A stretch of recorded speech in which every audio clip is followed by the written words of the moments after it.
Najlepším rozhodcom roka je Mário Petrašovič.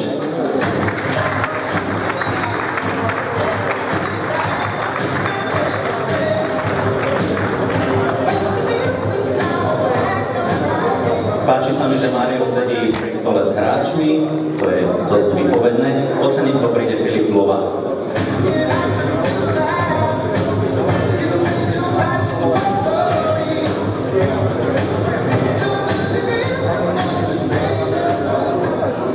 Mário túto anketu ovládol pred Marianom Bajzikom a Jakubom Gorelom. Tréneri ho radili väčšinou na prvé alebo druhé miesto, inak aj v tomto sa Marek Čísovský trafil dokonale.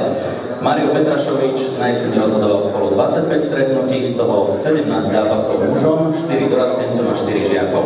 Koľko udelil kariet, to by nám mohol povedať on, aspoň tak približne orientačne. Veľa žltých alebo veľa červených? To je ešte ten lepší variant. Mário, ty ako rozhodca máš vlastne nejakých kamarátov, myslím medzi futbalistami? Podľa mňa áno, ale tak asi iba ja sa s ním kamarátim, oni nie. To je priateľstvo z výhodou.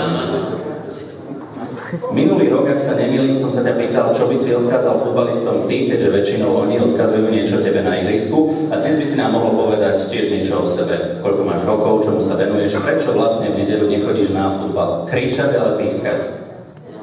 20 rokov, venujem sa rozhodovaniu a prečo? Neviem, lebo ma baví futbal a určite viac, keby som mal kričať.